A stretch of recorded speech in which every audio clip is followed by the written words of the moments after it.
Just to let you know that the proceedings of the conference are also being webcast by our partner Virtual Studio, so you can tell anyone who's not here that they can watch this as well. Our first panelist joining our moderator is the CEO, Integrated Cities and Industrial Clusters, Mahindra Lifespace Developers Limited, Ms. Sangeeta Prasad, MRICS.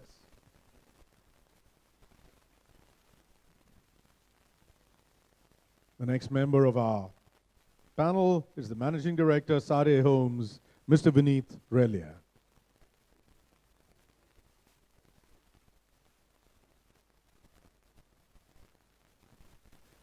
Joining the rest of the panel now is the Managing Director, Emerging Solutions Advisory, Cisco Systems India Private Limited, Mr. Amare Azimi, MRICS. The next member of the panel is the Executive Director, Bharatiya Group, Mr. Sailesh Pathak. We've got two more chairs to fill. The second last one is the Managing Director, Development, RMZ Corp, Mr. Arshdeep Sethi, MRICS.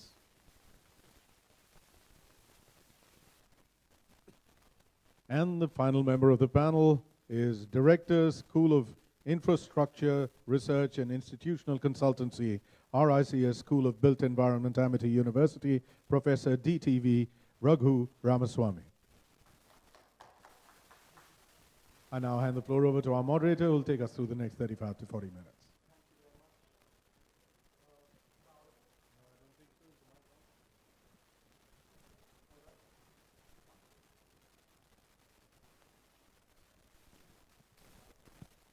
Very good afternoon. We will be very crisp and short and make sure that we cover as much content, rich content as possible instead of wasting time too much. We are talking about making India urban, and we're using government's initiative of smart cities, the huge investment, and bring about 100 odd smart cities in the country.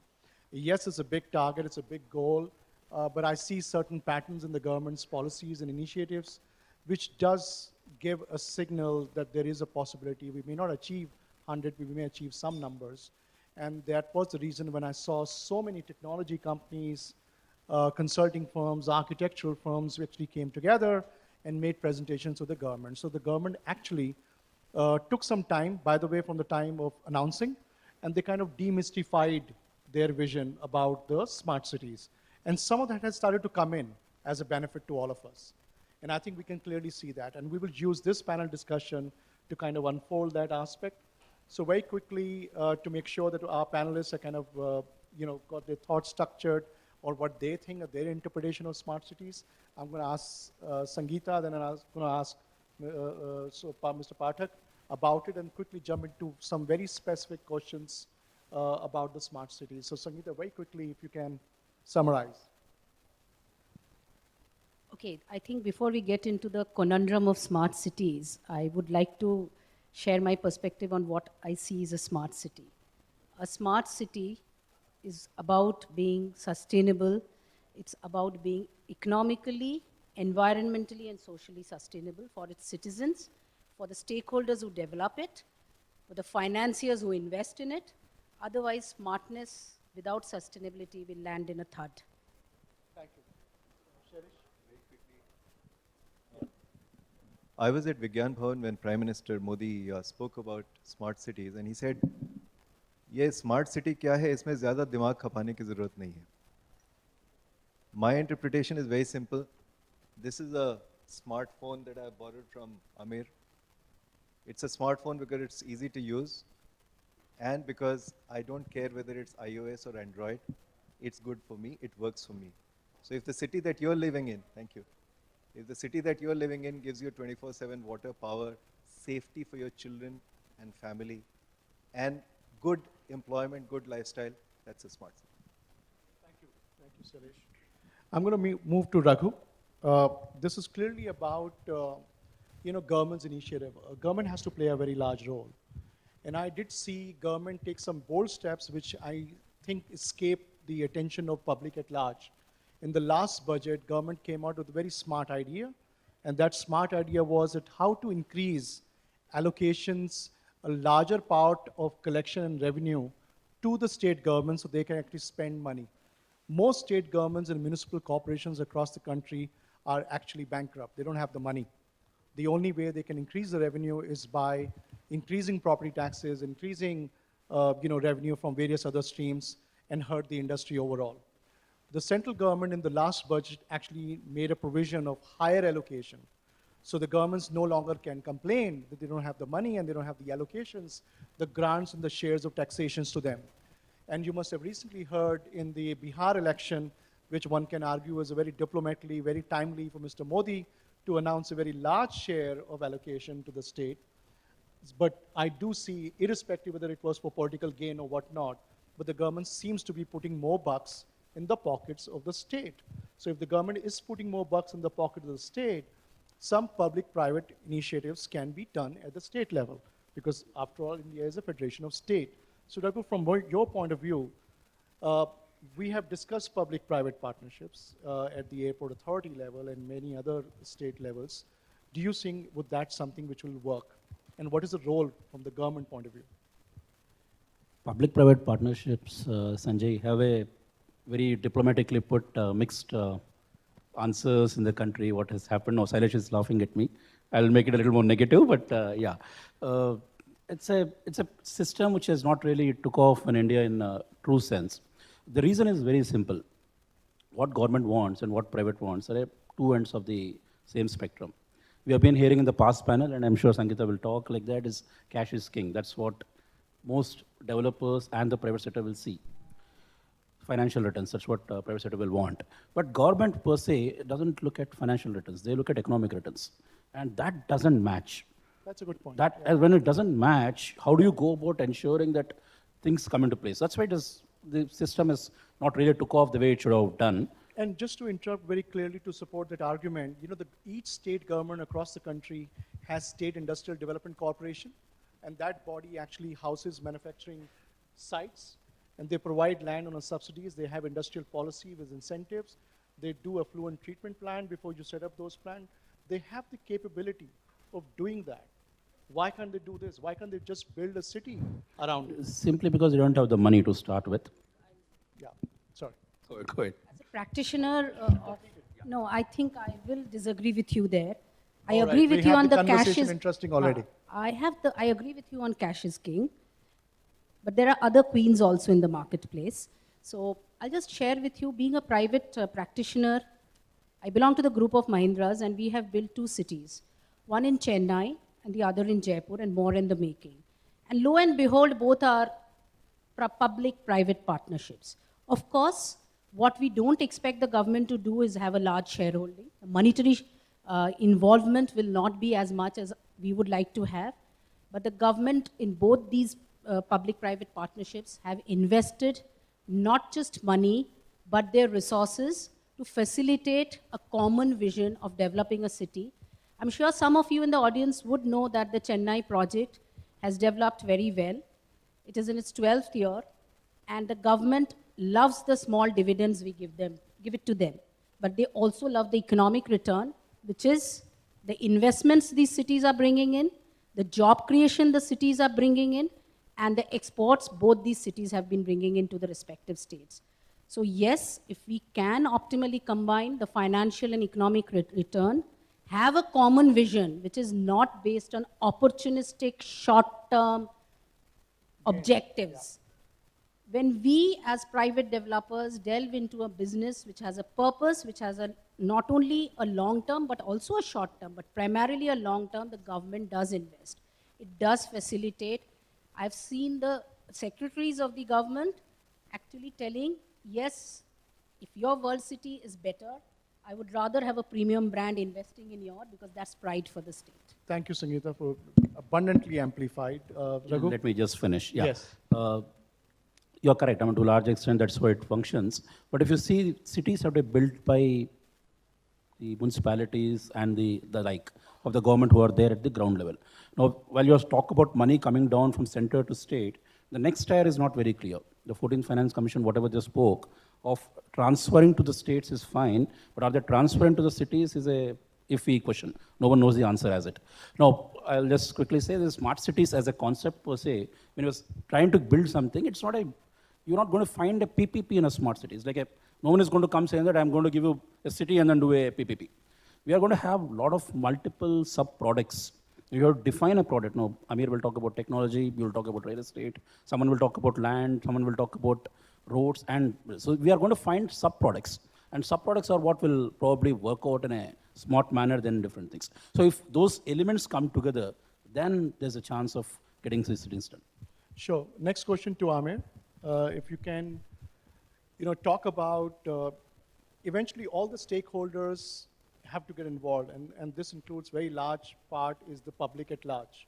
If they don't believe it, they don't participate in it, and the various technology owners, they don't come together to have a common vision, like Sangeeta mentioned, and actually make it happen, it's not going to happen. What is your view? Do you see that happening? Is that practical in India? Absolutely. I think if you look at social media today, it has become, so friendly, and people are using it so actively, I should say. If you're doing some good, people will tweet about it. If you're doing something bad, people will tweet about it, right? There's no doubt about it. Just this morning, I was looking at one of the police commissioners in Bangalore, because we did an initiative in Bangalore with a kiosk where people can go file an FIR at a mall, right? They don't have to go to the police station. And somebody tweeted about it and said, fantastic, this is a great example of citizen services coming to citizens where they are. So I think the government should leverage social media very effectively to do that. And the central government is talking about involvement of stakeholders, like you rightly said, and social media is the most appropriate platform. And believe me, you will get responses on that, and people will come to it. So let's say we have that, and we have the enough excitement in the public. What kind of organization support, such as yours, can make a difference to such initiatives? I mean, technology plays a very important role, and you can really make things, very different. Absolutely. So, in terms of social media itself, it's there, so it doesn't require any support from any technology companies. But where pilots are concerned, we are doing a lot of little pilots to let people know that these are the essential components of smart cities. Come take a look and tell us what do you think about it, right? So that is one way of getting feedback, some opinion from people, doing smaller pilots, very quickly trying to scale them to the larger city. Sure. Because what we are seeing traditionally is you have a pilot and then that dies its own death and nothing happens, right? The idea is how do you then scale it quickly to the city? Okay. So we'll move very quickly to Shailesh and talk about the nuts and bolts of the government's policy. And then I'll come to Ash very quickly, and then Vineet eventually, if that's all right. Yeah, Shailesh. so if you read the smart city guidelines, there are 100 smart cities. In the first year, there will be 100 smart city proposals, and 20 will get selected. So this is the first time that cities are competing on the basis of what they intend to do with an executable plan. Now, the plan has to have two components. One is a pan-city program, which is, let's say, intelligent transportation systems or pedestrian safety. Within an existing city. That's right. Yeah. In the entire city. And the other is an area-based program, which could be a 250-acre greenfield site, 250 plus, or a 500-acre plus retrofitting site, or a 50-acre plus redevelopment site. Now, let me just talk about how cash flow for people like us will happen. We have a 125-acre Bharatiya city in Bangalore, 18 million square feet, but more important than even technology is the design, and the design says that a 4-year-old should be able to walk to her school without any adult. Now, once you have a design objective like that, a lot of things fall in place. Suppose, think of the city that you grew up in. The city has transformed completely, but the railway station in that city has not transformed at all, not changed at all. So if you take a 50-acre area around the railway station, Paharganj, Majestic, CST, and use that as the kernel of your smart city, that will become the economic driver of your entire city, and the character of your city's jobs will change. So, there's so much flexibility for each city. Coimbatore will have a different plan. Chandigarh will have a different plan. And this is the best thing to happen. You're talking about center giving, power to states. I think the real problem is that states are not giving power to Chandigarh and Coimbatore to decide for themselves. That's good insight. To make this conversation a little more interesting, moving to Ash, I'm sure you will entertain us sufficiently. Are developers going to make money, whatever initiatives we talk about it? That's what I meant. So thanks, Sanjay. The worry that I actually have got is that we're becoming a one-line economy, where we actually have many rhetorics being talked about this, in terms of the vision statement, in terms of having smartphone, etc. But unfortunately, people have to see it down below there, and I think that's probably, in my assessment, is missing. I mean, today if you look at, I kind of agree with Raghu on this, is that a smart city concept needs significant amount of money around there. And unfortunately, PPP guys are completely dried up. I mean, if you look at the initiative that we took in PPP last couple of years, whether it's an airport or power, energy, I mean, all of us read 70% of NPA is hinging on those guys. So where is the more capital going to come from? And you need large set of capital to really be deployed to develop these smart cities. Visions are very good that, okay, I want to make it this, a nice city, transportation. But if you look at in California in 2002, they bring in some $250 billion really to set up the transportation. And how they raise money? They are the municipal bonds. They have a lot of tax, saving to the end user, and therefore they actually building around the capital there. Unfortunately, we've got a vision, and I think in my assessment, the plan is completely missing. To answer your question specifically on the making money, let me ask you, I'm still not too clear as a development company what is expected from me.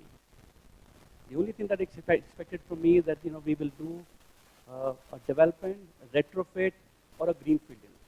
I mean, Shailesh talks about it. To me, greenfield, a city that we talk about, GIFT is an evident an example on this. Last that I visited was 2006 and 7. Lot has been happening, but it has only a government support, and thanks to ILFS, which is putting in money there. I still remember the FSI cost which was offered to us about 10 years back was a 2,000 rupees. I can promise you on that, even at 2,000 rupees FSI cost, there's no business case. The reason, there is no end user going in there. So fact of the matter is that today, we've got economic sustainability, Sangeeta talks about, we've got environmentally sustainable, we talked about. Economic sustainability, I think, is diluted in a conversation. So in my assessment, I think it has to have a significant amount of capital being deployed. Cost of capital has to be completely different. Smart city, any development that we do needs to have the infrastructure status. We should have the 525 scheme, which has now been put for infra guy today, and these guys are bleeding. I mean, to me, that should have been the first stage. So look at a situation. We are an economy of being reactive in a situation rather than having a proactive approach. Today, only guidelines are very, I would say, very sophisticated, nice words of sustainability, nice word of retrofitting, redevelopment. Tell me one city that we wish to start with. I mean, look at a Bangalore situation that we talk about, or Chennai. I think these are cities that we must start working on this. Why we create a new cities to begin with? Sure, you got the point. Vineet, I can just ask you to reflect on, can we really use this vision for housing for all by 2020 of this government? What kind of regulatory changes you would like to see to make that happen? Is that practical? So let me give you an example. One of the state governments and the Honorable Chief Minister, for whatever reasons, elections or whatever, invited us, saying, smart city banana hai, aap jaldi aa jao, smart city banayenge. I said, sir, we do housing only. Wahi to chahiye, housing to hai, because I need to give homes to people. They said, no problem, we'll come. So we had our initial meetings, everything happened. So I tried to explain to the officials there that, housing is a byproduct. You got to have economic drivers, and if people decide to move in, that's when the requirement of housing will come in. So what, no problem, we'll set up an economic driver also. So finally, after 6 months of work, they came up with a film city. I said, sir, but you know what? This is really difficult because what do you want me to do? He says, we're going to make movies here and give subsidy for making movies here. I said, yeah, that's very nice, but what am I supposed to do? You will build homes for the people who live there, because wo bichare Bombay mein rehte hain, they don't get decent homes. So I said, okay, I mean, you're sounding, and at that level, you really can't say no, because, I've got 2 projects working in that state. So finally, who says our politicians don't have sense of humor? Exactly. Yeah, but you can't even laugh. That's the sad part. You have to say, yes, sir, very good idea. So finally, what happens is that we said, okay, no problem. So our teams go. We finally say, theek hai sir, zameen dikhao kahan pe hai. Let's see the land. And I tell my team, boss, we'll make something out of it, because we can't say no. It's a golden opportunity, 500 acres of land, and he's going to give everything you can ask for. So the land is in middle of nowhere, where, you can't even There is no road even to go there today. But the expectation from the state government is that was housing for all. Central government से पहले मेरे को घर बनाना है यहाँ पे, because there's elections coming up in 2 years. So what I'm saying is I've got two issues here. One is, when you give power to state governments, you actually get into a lot of individual differences with the individual CM. So you're talking about practically 20 or 40 people who are going to try and tune the policy to their individual benefits, which becomes very, very difficult to handle as a nation because we've got a national issue. The second point on housing for all is that the bigger issue there is that I think the biggest issue which is plaguing housing is the ticket price. Most of the people who actually need homes, they have an issue with the ticket price. They want houses in the 10 to 15 lakh or maximum 20 lakh segment. Today, as independent developers, we are not able to deliver decent living homes with that because the surface transport in the country has not really expanded. So we are limited to locations where the cost of land is up. As developers, I think the margins are very limited, so there's hardly any room to reduce any prices. How many show of hands who say the developers' margins are very limited? None. Because you've not called developers, my dear. You should invite more developers, then let's see who's louder. Okay. Sure. So my final thing is, I think if the government really wants to do housing for all, they will need to look at the big duty structures and the taxation which goes into housing. I think we are talking about from the land acquisition stage to the final handover, almost 40% of cost goes in taxes. So they need to look at that, then look at surface transport. That's when the private players will get in because government on its own cannot do the housing for all. There is no way they'll be able to execute. They need private players. And for private players, it has to be viable. Got it. Sangeeta, you wanted to add? I agree with Vineet on the aspect of going in the middle of nowhere and starting homes, a complete disaster. So in this business of city creation, and I'm speaking as a practitioner here, what we gathered early in life was we must first create livelihood. We must get companies and factories to invest in building something so that if we do that, then people get jobs, exports, and I'm reiterating what we are doing practically in both the cities. So first, concentrate on building livelihood, creating opportunities of investment and exports. Once we create that, then can people aspire for living. Because many cities have gone wrong in going and pursuing real estate short-term opportunities. So obviously the investment and the patience of the developer is very important. And cash is king, but patience is the kinger, if I may say so. It has to be a combination of both. Once you create that and you have urgency or hunger for living, I want to send my child to the right school, I want her to walk to school, I want the cinema theater and so on. And ultimately what we call in our vision, the last element of the L is life. Society, community, events. We are not quite there, but we are really working on this philosophy in both the cities, and both are PPPs. I know that these are pebbles in the ocean, but it is the audience here and all of us here who have to make more pebbles, because it's always easy to say the pebbles are all hidden underneath the ocean.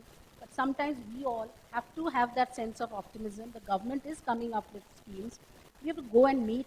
And I must tell you from practical experience, I've met some municipal commissioners. They are not as some of us think them to be. They have a vision. They are aspiring. They also need crutches and supporting hands from people like us. Sure. So that's well summed up, actually. Seems like a very positive story. And one short answer could be we should open more Mahindra World cities across the country. And we just do away with this. Yes. But on the developer part, just for the larger audience amusement, I've come across various sessions across the country and I've seen developers talk about, first you have to give land cheap. How can we build affordable homes? Then you have to reduce the taxes and octroi on the building materials. How can we build cheaper homes? Then you have to provide capital cheaper because how can we build homes?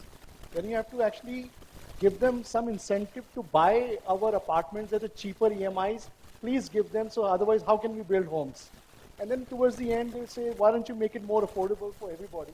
But I get the picture and the incentive. There is another condition. Now tell the government guys to buy the homes also. Well said. So, just to sum up before we actually ask a question or two, is we see shades of success across the country, and we've seen it. This is a big country. Private developers like Magarpatta city, over 420 acres, with 150 farmers coming together, had one vision, and they have successfully delivered. It's not even a debate and discussion. And I can understand government plays a very important role, but not necessarily. The private developers can and have demonstrated. Andhra Pradesh government may not be the right example of smart city, but did offer 110 acres to Kereja Corporation in Hyderabad is a phenomenal success as an office park with some housing and mixed-use development. And there are different examples across the country, and we see that. I think it's the political will, the right environment of the municipal corporation, the government, the state government, and how to leverage the various aspects of this scheme and utilize it and bring out success stories out there. I think if you do it with a common vision and clarity and be patient, I think it's very important. And also get your math right, because you can't build cities just by ad hoc on your gut feel, say, I'll need success. I do remember West Bengal government, which is seen in very different lights, outside of their state, got Shapoorji Pallonji actually to a very large affordable housing. So Shapoorji was actually to be out of pocket to construct those. But they got 50 acres to monetize the asset. And they went for it because they had a long-term vision and a goal to do affordable housing. And they have actually launched it. So they're losing money on that one, by the way. They're not making money, so it's not a good example from economic point of view. But if you as a business model have chosen that path, you will be able to participate in this vision of making India urban and making these smart cities stories somewhat successful and not entirely successful. And I think in India, things take time, so we don't need to raise our expectations too much also. So with that, I will wind up our discussion. Thank you very much, all the panelists. And if there is a question out in the audience, there are two, so if we can quickly wrap that up. Yes, sir.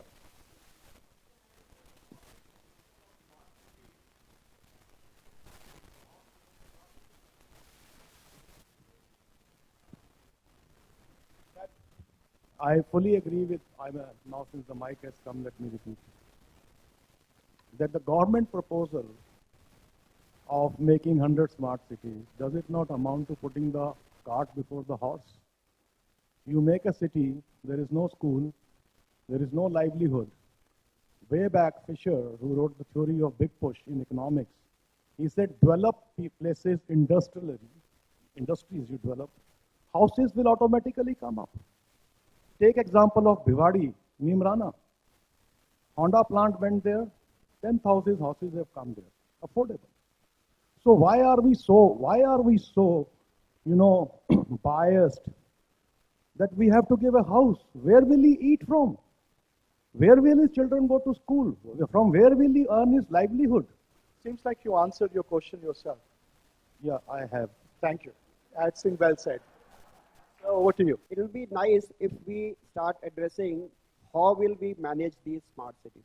Thank you. That's a good point, and I think Sangeeta did mention in her initial discussion, sustainability overall is a bigger issue. Any one of you can actually address it. Specifically in the guidelines, a special purpose vehicle is going to be created. So suppose you have 20 smart cities, you'll have a special purpose vehicle in each of those 20 smart cities with 50% ownership from the state and city and 50%. And that would appoint someone like you as a CEO. So be well taken care of. I'm excited.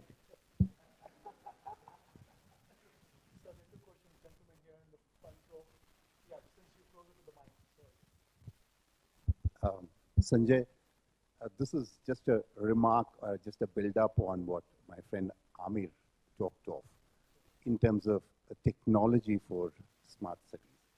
A two-pence remark is that, if you look at some of these initiatives and connect those dots, smart cities, digital India, and so on, my comment on technology would be, it's convergence at the front end. That's where you have the citizens. And Amir talked of how social media actually brings in that convergence. And use of technology for efficient delivery of services. That is the middle part.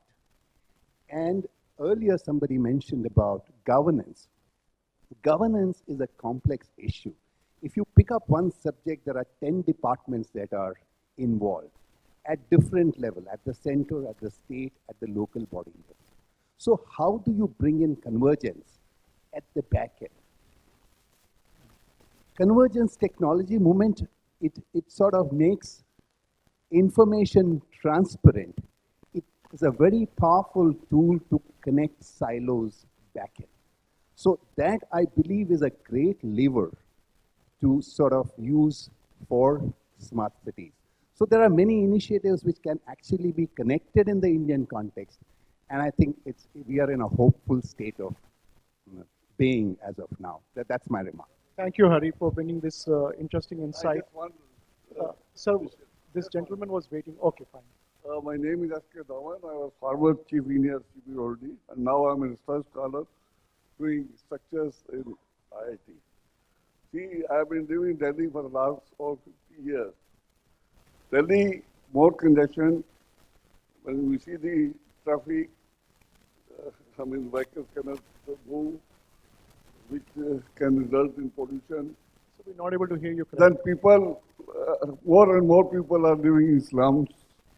As an expert on the dais, when we think of smart cities, when we think of houses for everybody by 2020, how can we manage this Herculean task of, removing slums, removing congestion, removing pollution, and making people's life healthy? This is my just If I can very observation. quickly sum up in the interest of time, so I think the best example will be Mumbai, because 45% of the land actually is occupied by slum. And it's an economic model by the government which has come out with a scheme to actually, if you achieve 65 to 70% of the letter of intents, you can actually do a redevelopment and give them a actual ownership of a 296 square feet carpet area. So from slum, they become owner of an apartment. And the developer is given an economic incentive to do a saleable area, and is thriving right now. And in a place like Mumbai, if this can happen, it can happen anywhere. And I think the NCR government is using that as an example. So it may take some time, sir, but I think there is already a precedent, a very successful model, and it's a reality. So it may just happen sooner. Last question, sir, last question here. I think we're done otherwise. Apologies. Yeah, I'm Anup Bose. I'm a senior advocate, Supreme Court of India, and a special advisor to Tata Consultancy Services, the flagship of the Tatas. Now, of course, somebody has mentioned governance, and there was some reference to Digital India. Now, I would like your views on e-governance, and Digital India must be preceded by digitalization of India. It's only digitalization that can lead to a Digital India, and thereby we can have some kind of e-governance. But what is more important today is the aspect of disaster, which Pandit Nehru said, that disaster is indivisible. Natural disasters like floods, cyclones, whatever, earthquakes, and second, disasters could be induced by terrorists, or there could be a terror attack. Delhi is on high alert at the very moment. When I came out of the Supreme Court a short while back, there was a red alert and there were security people. So these are two aspects, the security against disasters. I know we can't have an absolute control over natural disasters, but how are we best, if we build a smart city, how are we going to keep the city secure and safe from natural and man-made disasters or man-induced disasters?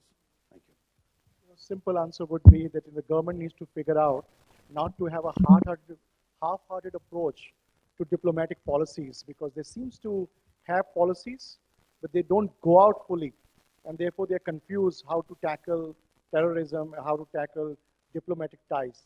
But I'll rather have Amir reflect differently.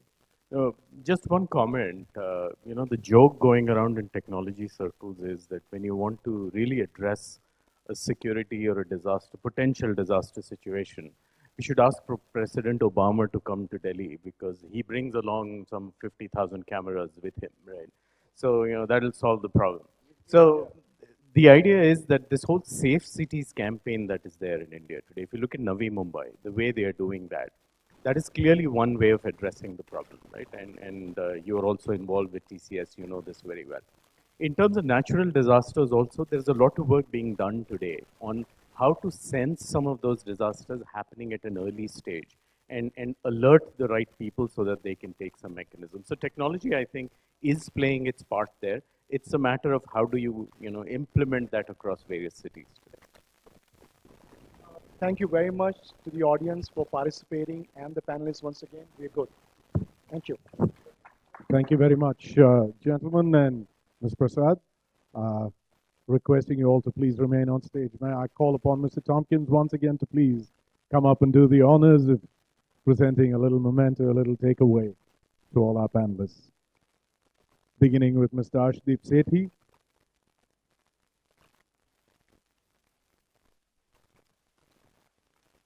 Mr. Vineet Relia.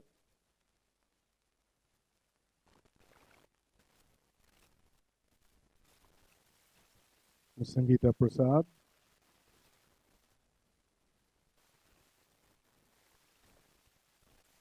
Mr. Sanjay Dutt. Our moderator, who so ably chaired that session. Mr. Shailesh Pathak.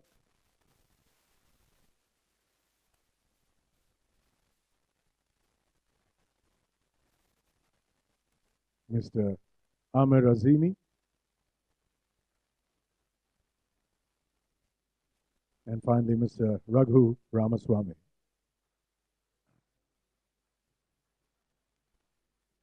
Then one group photograph along with Mr. Tompkins, please.